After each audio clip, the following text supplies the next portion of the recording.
Hey, what's going on everyone? Welcome back to another episode of Star Wars Coffee, where in today's video we're going to be taking a look at how Palpatine's entrance in The Rise of Skywalker could have made a lot more sense and really fit the film a lot better. That's today here in Star Wars Coffee.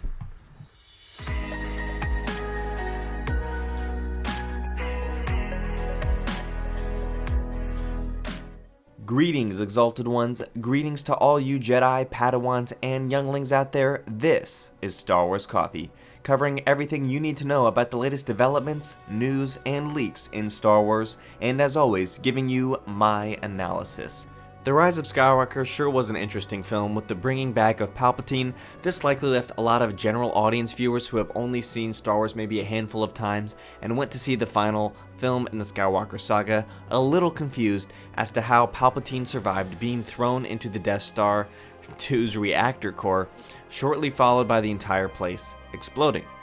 In Return of the Jedi, we didn't get a decent answer until the novelization of the movie landed in March of 2020, which revealed that the falling Emperor thrust his consciousness across the galaxy into a clone he'd prepared as a backup plan. So what this is talking about the Rise of Skywalker's novelization written by Ray Carson. So in the novelization, we actually get some in-depth answer. Well, not really in-depth answer, but we get more of an answer than we got in the film as to how Palpatine was able to thrust his consciousness and still, in a sense, survive. And the novelization delivered this further explanation about Darth Sidious's survival. When Rey is feigning obedience to her evil grandfather during the Sith ritual at the story's climax when all of the Sith loyalists have risen and everything like that, she's really planning on turning against him, which we as an audience already knew.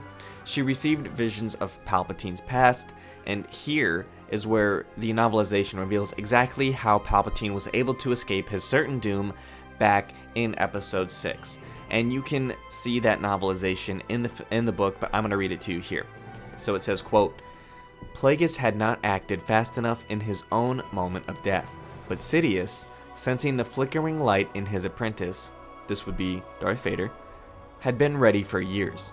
So the falling, dying Emperor called on all the dark power of the Force to thrust his consciousness far, far away to a secret place he had been preparing.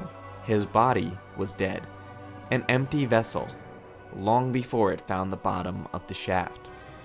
And his mind jolted to a new awareness in a new body, a painful one, a temporary one." So in the novelization we get this explanation. However, this would have been a lot more beneficial to us if we had actually gotten this type of flashback in The Rise of Skywalker. All they had to do was throw this little back and forth between that scene where Palpatine's falling and Rey's current facial expressions to really deliver that point of cross and have Rey talk about that.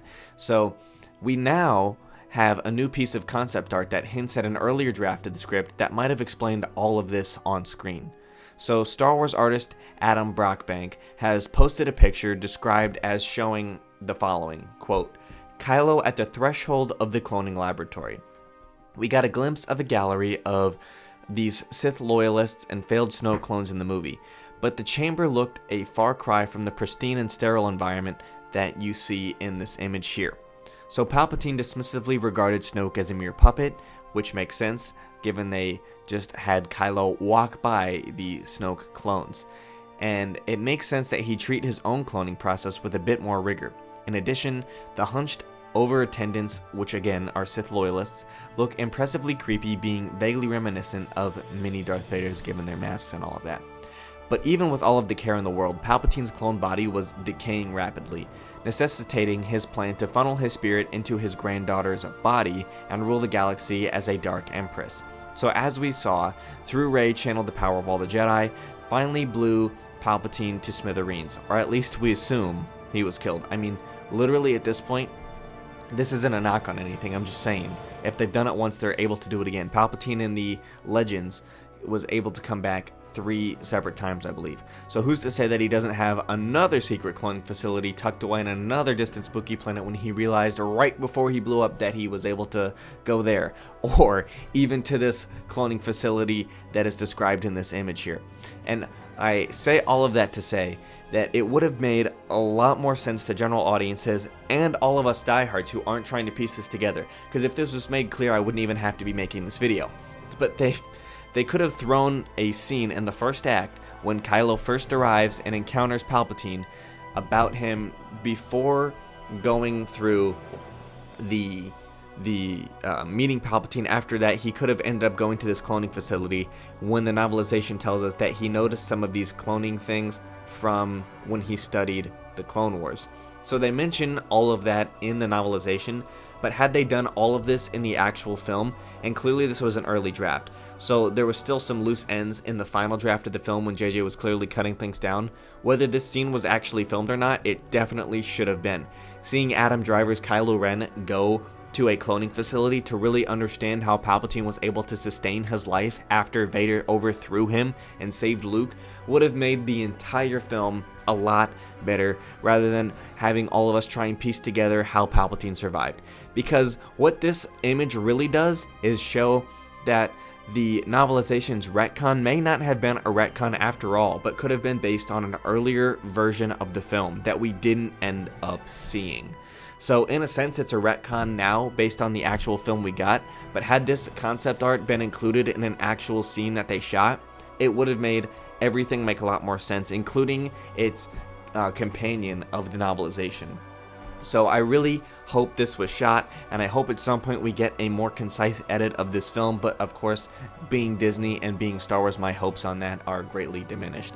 But we will see in future releases, because we know that Disney did not release any deleted scenes from The Rise of Skywalker, and we know there are at least a few, one of them definitely being on Mustafar, and maybe this is where that took place. However, we will have to wait years perhaps to find out. But let me know what you guys think about all of this in the comment section down below. Thank you guys for watching. May God bless you and the Force be with you always. If you enjoyed this episode, and frankly, even if you didn't, don't forget to subscribe. Do it. And if you want to help spread the word, please give this video a thumbs up and tell your friends to subscribe. Please check out the official Star Wars Coffee merchandise, and don't forget to check out all of the content playlists on this channel, including The Rise of Skywalker, The Mandalorian, and much more.